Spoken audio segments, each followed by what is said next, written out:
Friends welcome back to our channel. இன்றைக்கி நம்ம எந்த படத்தை பற்றி பார்க்க போகிறோம் அப்படின்னா, இந்த வாரம் வந்து தியேட்டர்ஸில் ரிலீஸ் ஆன வல்லவன் வகுத்ததடா படத்தை பற்றி தான் நம்ம பார்க்க போகிறோம். அண்ட் இது வரைக்கும் நீங்கள் இன்னும் நம்ம சேனலுக்கு சப்ஸ்கிரைப் பண்ணாமல் இருந்தீங்கன்னா மறக்காமல் சப்ஸ்கிரைப் பண்ணி பெல் ஐக்கனை ப்ரெஸ் பண்ணி வச்சுக்கோங்க. அப்புறம் தான் நான் போடுற வீடியோஸ் வந்து உங்களுக்கு நோட்டிஃபிகேஷனாக வரும். ஸோ வாங்க இப்போ இந்த படம் வந்து எப்படி இருக்குது அப்படிங்கிறத நம்ம பார்த்துடலாம். அண்ட் அதே மாதிரி இந்த படம் வந்து தியேட்டர்ஸில் அவைலபிளாக இருக்குது. ஸோ இது வரைக்கும் நீங்கள் இன்னும் பார்க்கல அப்படின்னா பார்த்துட்டு எப்படி இருக்குது அப்படிங்கிறத மறக்காமல் கமெண்ட்ஸில் சொல்லுங்கள். பார்த்துருந்தீங்கன்னா உங்களோட ஒப்பீனியன் என்ன அப்படிங்கிறதையும் மறக்காமல் கமெண்ட்ஸில் சொல்லுங்கள். அண்ட் இந்த படத்தோட கதை என்ன அப்படிங்கிறத நம்ம லைட்டாக பார்த்துடலாம். இந்த படத்தை நம்மளுக்கு ஒரு கிரைம் த்ரில்லர் ஜானரில் வந்து கொடுக்கணும் அப்படிங்கிற மாதிரி ட்ரை பண்ணியிருக்காங்க இந்த டீமு. ஓரளவுக்கு எடுத்த முயற்சியை வந்து கொடுக்கணும் அப்படிங்கிற மாதிரி நினச்சிருக்காங்க. பட் ஆனால் சில பல அந்த ப்ரொடக்ஷன் வேல்யூ அண்ட் அதே மாதிரி ஸ்டார் காஸ்டிங் அதில் வந்து கொஞ்சம் வந்து பிரச்சனை இருக்கிறதுனால நம்மளுக்கு இந்த படம் வந்து ஒரு ஓகே படமாக தான் நம்மளுக்கு வந்து வந்திருக்கு அப்படிங்கிறத சொல்லிக்க விரும்புகிறேன். பட் ஆனால் இவங்க எடுத்திருக்கிற முயற்சி வந்து ஓரளவுக்கு நல்லது அப்படிங்கிற மாதிரி தான் எனக்கு தெரிஞ்சு சொல்லி ஆகணும். ஏன்னா ரீசெண்டாக வந்த படங்களை காட்டியும் இந்த படம் ஓரளவுக்கு பெட்டர் அப்படிங்கிற மாதிரி தான் நான் சொல்லுவேன். நான் ஏன் சொல்கிறேங்கிறத நீங்கள் இந்த படம் பார்த்தீங்கன்னா உங்களுக்கே தெரிஞ்சிருக்கும். அண்ட் அதே மாதிரி இந்த படத்தோட கதை என்ன அப்படின்னு கேட்டிங்கன்னா, இந்த படத்தை நம்மளுக்கு ஒரு ஹைப்பர் லிங்க் மூவியாக வந்து நம்மளுக்கு கொடுக்கணும் அப்படிங்கிற மாதிரி ட்ரை பண்ணியிருக்காங்க. என்ன அப்படின்னா, ஒரு 5 இண்டிவிஜுவல் கேரக்டர்ஸ் இருக்கும். அவங்களுக்கும் இன்னொருத்தவங்களுக்கும் சம்மந்தமே இருக்காது. பட் ஆனால் ஏதோ ஒரு விஷயத்துக்காக அவங்க எல்லாருமே வந்து ஒரு புள்ளியில் வந்து இணைவாங்க. அதுக்கப்புறம் என்னென்னலாம் நடக்குது அப்படிங்கிறது தான் இந்த படமாக வந்து நம்மளுக்கு கொடுத்துருக்காங்க. அண்ட் அந்த 5 பேருக்குமே வந்து பண தேவை அப்படிங்கிறது ஒன்று இருக்கும். அண்ட் அவங்களுக்கு ஒவ்வொரு சுச்சுவேஷனில் அந்த பண தேவை அப்படிங்கிறது இருக்குது. ஸோ அதை வந்து கடைசியில் வந்து அவங்களுக்கு அந்த பணம் வந்து கிடச்சதா இல்லையா, அண்ட் கடைசியில் இந்த படத்தில் என்ன தான் ஆச்சு அப்படிங்கிறதெல்லாம் நம்மளுக்கு மீதி படமாக வந்து நம்மளுக்கு கொடுத்துருக்காங்க.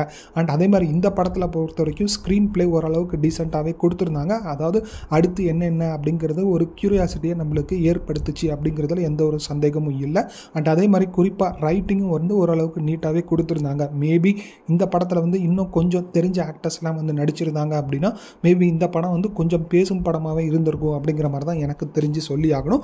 அந்தளவுக்கு ஒரு வர்த்தான ஒரு ஸ்க்ரீன் பிளே அப்படிங்கிற மாதிரி தான் எனக்கு தெரிஞ்சுது. அண்ட் அதே மாதிரி இந்த படத்தில் வந்து நடித்த ஆக்டர்ஸ் வந்து அறிமுக ஆக்டர்ஸ் அப்படிங்கிறதால அவங்களுக்கு என்ன முடியுமோ அதை வந்து அவங்க பண்ணியிருக்காங்க அப்படிங்கிற மாதிரி தான் எனக்கு தெரிஞ்சு சொல்லி ஆகணும். குறிப்பாக இதில் வந்து நம்மளோட கவனத்தை ஈர்த்தது வந்து அந்த போலீஸ் ஆஃபீஸர் கேரக்டர் தான். ஸோ அவர் வந்து கொஞ்சம் வந்து அந்த ஒரு கன்னிங்கான ஒரு ரோலில் வந்து அவர் நீட்டாகவே வந்து போர்ட்ரே பண்ணியிருக்காரு. ஸோ அவரை பார்த்தா நம்மளுக்கே வந்து கொஞ்சம் எரிச்சல் வருது. ஸோ அந்த மாதிரி தான் வந்து அந்த கேரக்டரும் இருக்கும். ஸோ அதை வந்து ஓரளவுக்கு அவர் ஜஸ்டிஃபையபிளாக பண்ணியிருக்காரு அப்படிங்கிற மாதிரி தான் எனக்கு தெரிஞ்சு சொல்லி ஆகணும். அண்ட் அதே மாதிரி இந்த படத்தில் வந்து அந்த லிப் சிங்கிங் இஷ்யூஸ் அதெல்லாம் இருக்குது, இல்லைன்னு சொல்லலை. பட் உங்களுக்கு போர் அடிச்சுது, நான் வந்து இந்த வாரம் வந்து எந்த படமுமே இல்லை, ஏதாவது ஒரு படம் பார்த்தே ஆகணும், அண்ட் அதே மாதிரி தியேட்டர்ஸில் போய் ஏசி காற்று வாங்கணும், ஸோ ஏதாவது ஒரு படம் வேணும் அப்படிங்கிற மாதிரி யோசிச்சு வச்சுருந்தீங்கன்னா கண்டிப்பாக இந்த படம் வந்து உங்களுக்கு ஒரு படமாக இருக்கலாம் அப்படிங்கிற மாதிரி தான் நான் வந்து சொல்லுவேன். அண்ட் அதே மாதிரி இந்த படம் வந்து என்னால் மஸ்ட் வாட்ச் அப்படிங்கிற கேட்டகரியில் என்னால் ரெக்கமெண்ட் பண்ண முடியல. அதையும் வந்து நீங்கள் மனசில் வச்சுக்கிட்டு இந்த படத்தை வந்து பார்க்கணுமா வேணாமா அப்படிங்கிற ஒரு ரிஸ்க்கை வந்து நீங்கள் எடுத்துக்கோங்க. அண்ட் அதே மாதிரி இதில் வந்து அந்த ஒரு கேரக்டர் இருப்பாங்க, அந்த ஒரு ஃபீமேல் கேரக்டர் இருக்கும். அந்த ஒரு ஃபீமேல் கேரக்டர் எஸ்டாப்ளிஷ் பண்ணதுக்கப்புறம் தான் வந்து இந்த படத்தில் வந்து வேறு ஒரு டைமென்ஷனில் இந்த படம் போகும். அது ஓரளவுக்கு நம்மளுக்கு வந்து அன்பிரடிக்டபிளாகவே கொடுத்துருந்தாங்க அப்படிங்கிற மாதிரி தான் எனக்கு தெரிஞ்சு சொல்லி ஆகணும். அண்ட் அதே மாதிரி இந்த படத்தில் வந்து சாங்ஸ் வந்து ஓரளவுக்கு நீட்டாக கொடுத்துருந்தாங்க. பட் ஆனால் கொஞ்சம் வந்து பொறுமையாக தான் இருந்துச்சு. அந்த சாங்ஸ்லாம் வந்து அதை வந்து இன்னும் ட்ரிம் பண்ணி நம்மளுக்கு கொடுத்துருக்கலாம் அப்படிங்கிற மாதிரி தான் எனக்கு தெரிஞ்சு சொல்லி ஆகணும். எடிட்டிங் இந்த படத்துக்கு இந்த பட்ஜெட்டுக்கு என்ன தேவையோ அதுக்கு ஏற்ற மாதிரியான எடிட்டிங் வந்து கொடுத்துருக்காங்க. அதில் எந்த ஒரு குறையும் இல்லை அப்படிங்கிற மாதிரி தான் எனக்கு தெரிஞ்சு சொல்லி ஆகணும். சரி, ஓகே, இப்போ இந்த படம் வந்து பார்க்கலாமா வேணாமா அப்படிங்கிற மாதிரி கேட்டிங்கன்னா, என்ன கேட்டிங்கன்னா உங்களுக்கு மஸ்ட் வாட்ச் அப்படிங்கிற மாதிரி என்னால் ரெக்கமெண்ட் பண்ண முடியல.